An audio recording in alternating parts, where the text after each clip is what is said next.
Las noticias en contexto con Adela Coriad. Bienvenidos, gracias por estar hoy en Contexto. Vamos a hacer un análisis acerca del intercambio de notas entre la Corte Suprema de Justicia, el Tribunal Electoral y también la posición de Panamá y Nicaragua con respecto al asilado Ricardo Martinelli, cómo se van a afectar las relaciones entre los países. Ya se ha llamado a consulta al embajador. ¿Qué significa esto para nuestro país y para las relaciones entre ambos, las exportaciones y todo lo que puede venir a consecuencia del deterioro de esta relación? Nuestro invitado de hoy es el candidato a diputado y también abogado, Adolfo Linares, que nos acompaña hoy. Bienvenido. Gracias, don Adolfo. Muchas gracias, Adelita. Siempre un placer estar contigo. Gracias por su tiempo y gracias por estar con nosotros. Tal vez empezar por el intercambio de notas que hubo entre el Tribunal Electoral y la Corte Suprema de Justicia, tratando de analizar cómo se llegó al acuerdo de sala del Tribunal Electoral para poner al señor Molino de principal cuando se va el suplente. ¿Esto se ha exacerbado más de la cuenta? Mira, yo más que entrar a discutir el intercambio de notas, que es algo formal entre dos instituciones, yo creo que gran parte de este enredo, porque es un enredo, o problema que está llevando a que vayamos a una elección, a 7 días de la elección, un poco más de 7 días de la elección, no haya certeza de quiénes van a ser los candidatos que van a aparecer en esa papeleta, porque todavía hay la posibilidad de que uno no esté. Y yo, a mi criterio y con el mayor de los respetos, creo que aquí el Tribunal Electoral falló, ¿no? Falló, nadie es infalible, pero yo creo que falló en el sentido de que, si bien la Constitución establece que efectivamente tiene que haber una nómina, que el día de la elección se escoge el presidente con el presidente de la República. Sabiendo eso, se le debió haber permitido a José Raúl Molino, una vez subido a la categoría de candidato presidencial por haberse eliminado a Ricardo Martinelli por su situación de ya tener una condena en firme, nombrar su vicepresidente. Entonces yo no sé por qué no se le permitió. Sí, había una fecha, creo que había un acuerdo del Tribunal Electoral que decía una fecha límite para nombrar al vicepresidente, pero eso se pudo haber arreglado con otro acuerdo que le permitiera debido a estas circunstancias. Y esto yo creo que es como lección a futuro debemos de aprender de que no podemos estar regulando hasta el más mínimo detalle, mucho menos de una elección, porque las elecciones son libres, ¿no? Debieran ser un ejercicio libre. Y aquí, bueno, ¿qué pasa si de repente mañana se muere un candidato presidencial el día antes de la elección? No va a poder correr esa nómina porque no se le permitió nombrar a un vicepresidente que encima se nombra de a dedo, porque es una designación exclusiva del presidente. Entonces yo creo que tiene que haber un poco de esa flexibilización racional. Pero bueno, entonces lo que se pareciera que con las declaraciones del magistrado Arrocha ayer, por lo que yo entendí, ese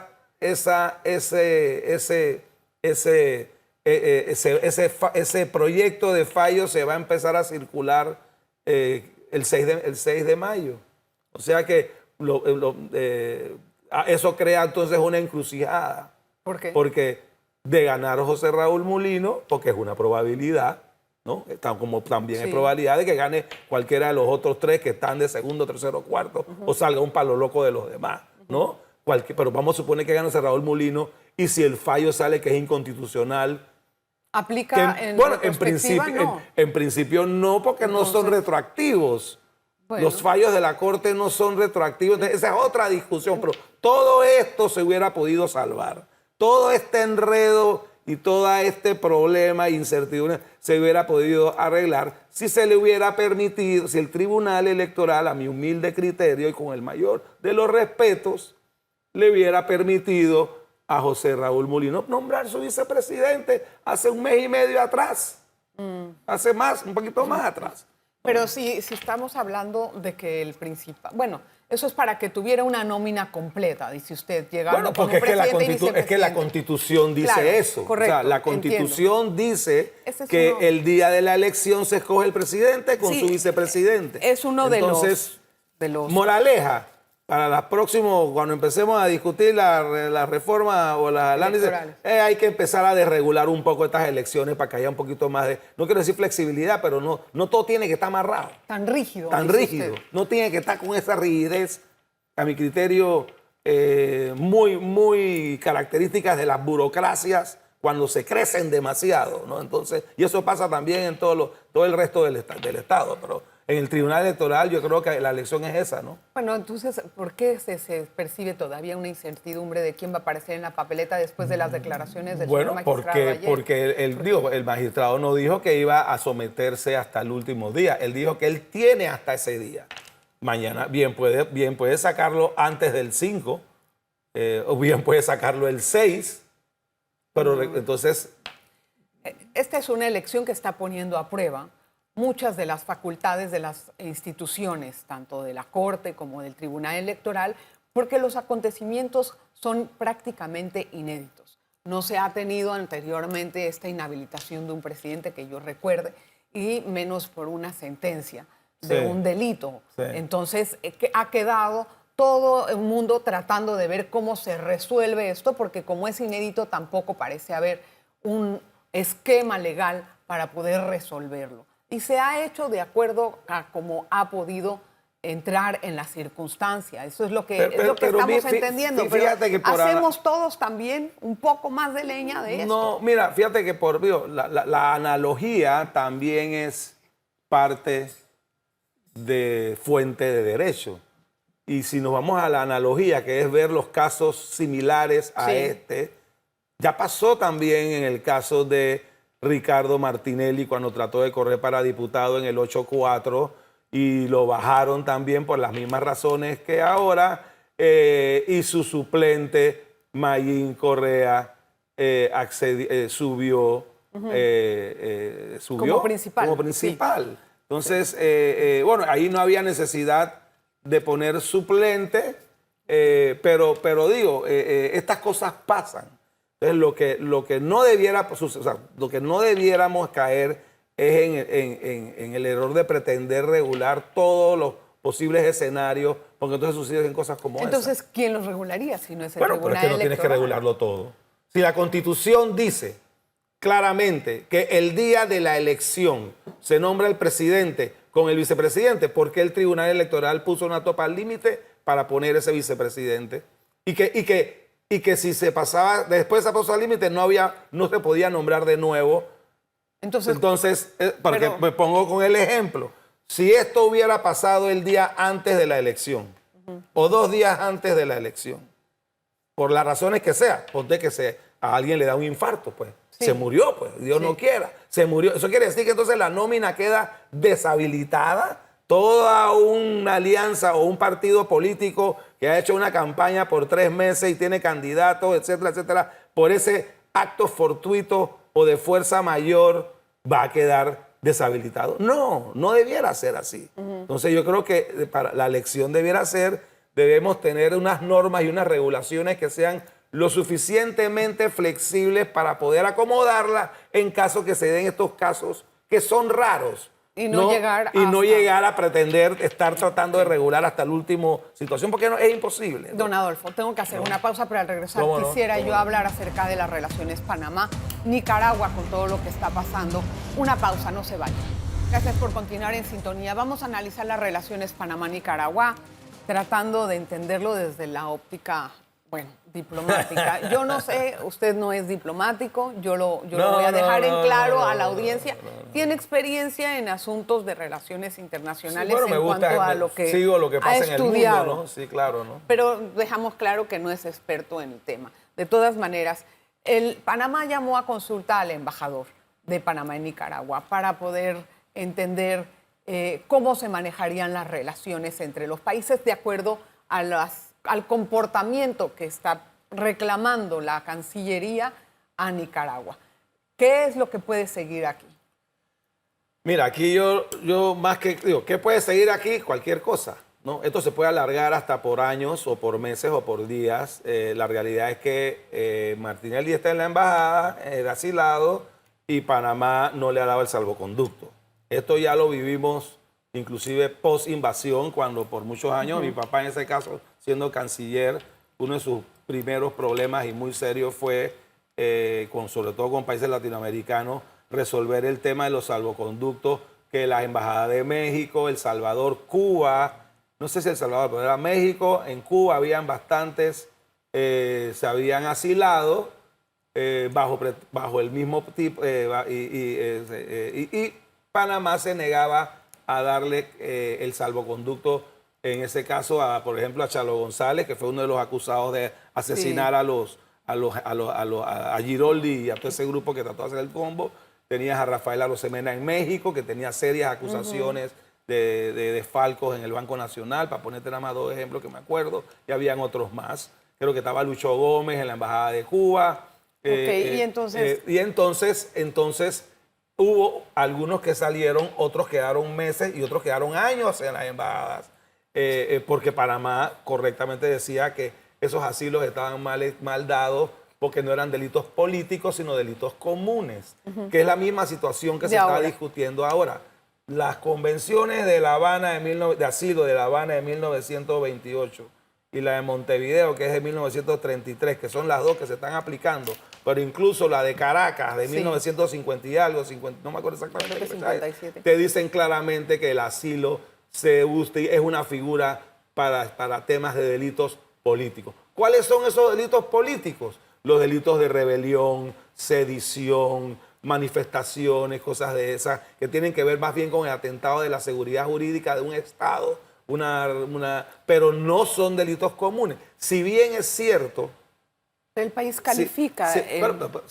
pero si bien es cierto, el país califica esos delitos, debe calificarlos según están definidos correctamente en la doctrina internacional. Bueno, o sea, eso no es, porque entonces es como decir que, bueno, pues yo defino, para poner un ejemplo, si fuera un tema de sexualidad, yo voy a definir si es hombre o mujer y yo voy a definirlo independientemente de si es XX o XY. No, tú te tienes que... ahí el gran problema es, uno, que esas convenciones de asilo están desfasadas. Dos, si bien es cierto, mira el ejemplo que pasó en México y Ecuador.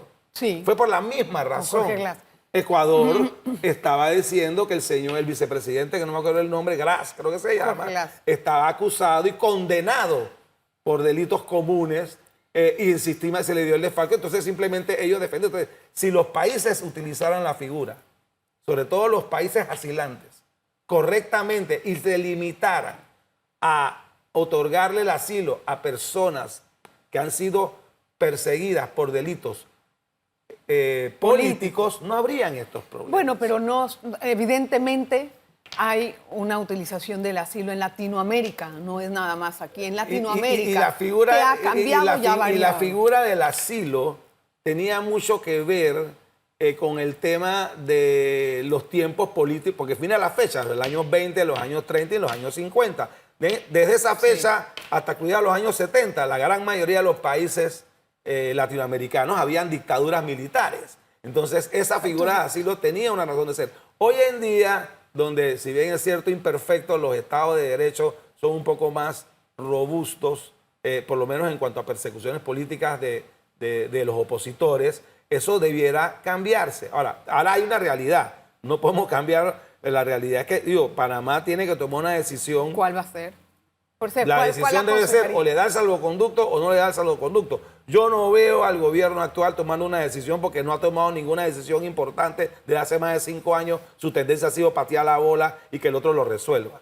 Pero esa es una realidad. No vayámonos acostumbrando a que el señor Martinelli va a estar ahí en Nicaragua, en la embajada de Nicaragua, hasta que este gobierno le dé el salvoconducto, que yo no lo veo, o hasta que el próximo gobierno se lo dé. Pero en su opinión, si es que se lo da.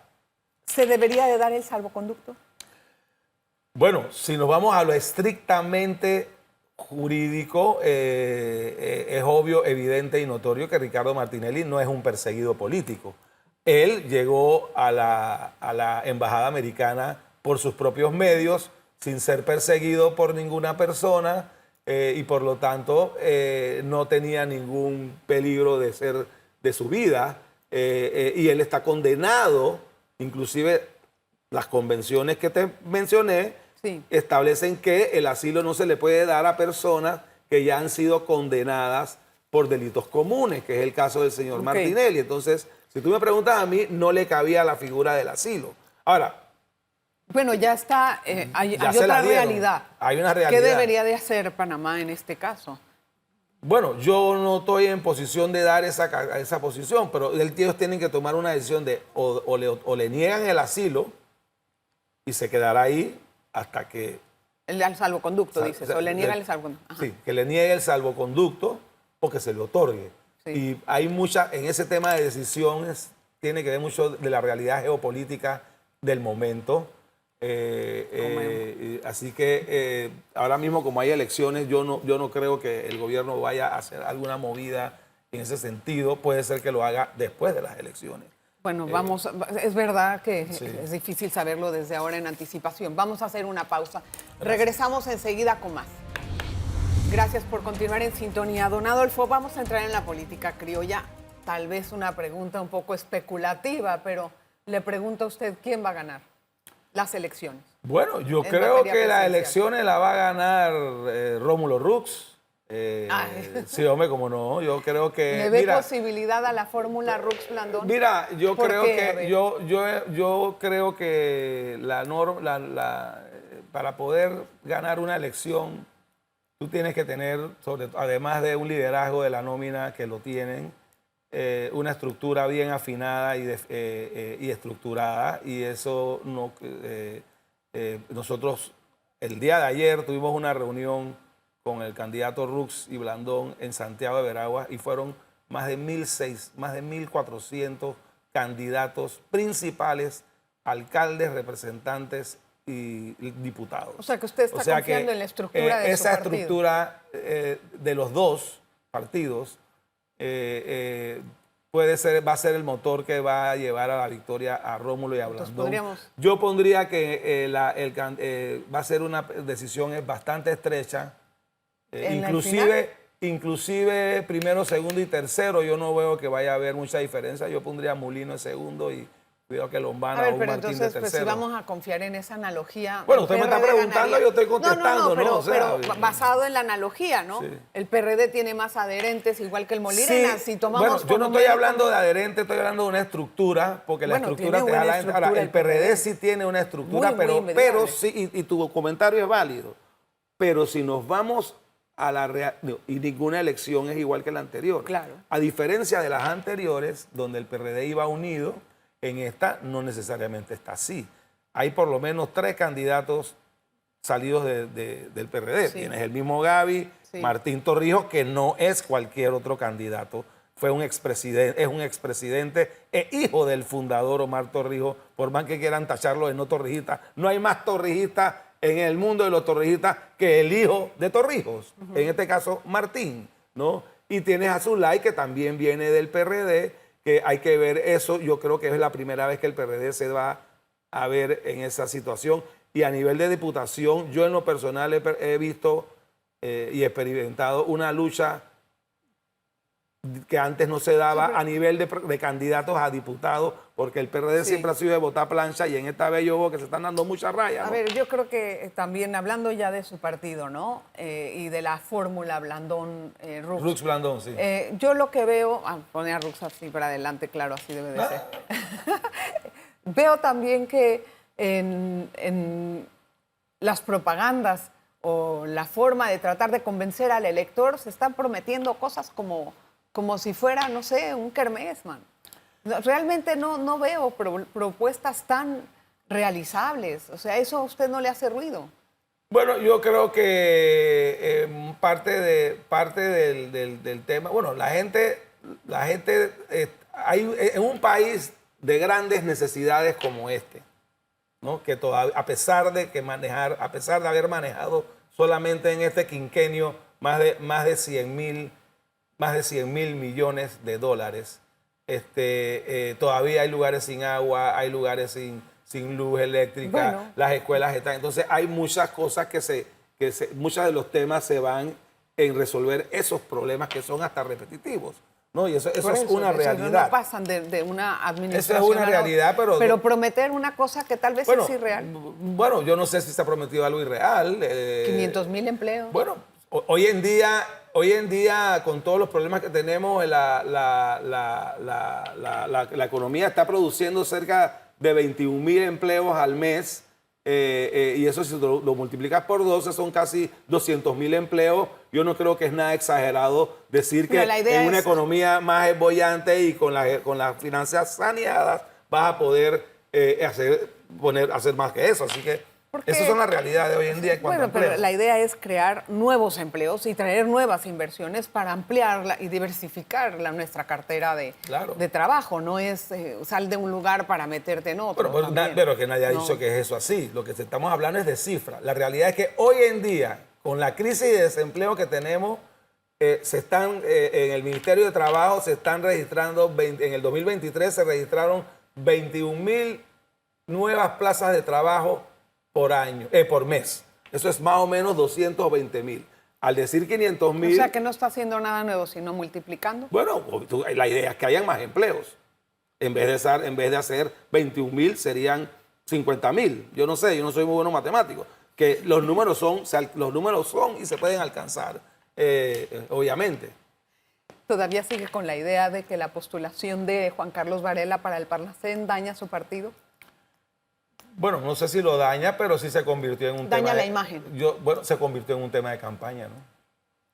Y se convirtió en un tema de campaña por ahí. Entonces, pero hay que tomar en cuenta que tampoco hay que echarle la culpa al resto porque esa es una elección que eligen los convencionales.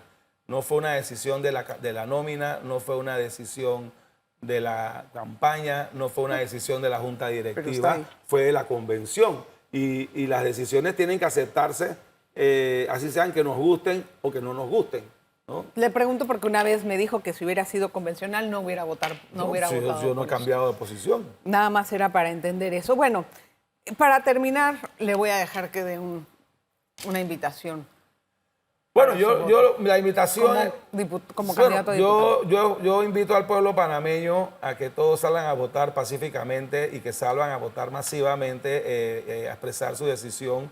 El voto es el arma que tiene el ciudadano para ya dar una aprobación o un rechazo. El mensaje a los residentes del circuito 84 es que vean mis redes, conózcanme, los que ya no me conocen, y si deciden votar por mí, voten en el Partido Panameñista, la casilla 2, Fuló Linares. Gracias, así de Fuló, sencillo, por estar con nosotros. Le agradezco el tiempo y le agradezco mucho sus palabras. Gracias. Y su apreciación. Gracias a usted. Nos vemos la próxima. Gracias. Las noticias en contexto con Adela Coriad.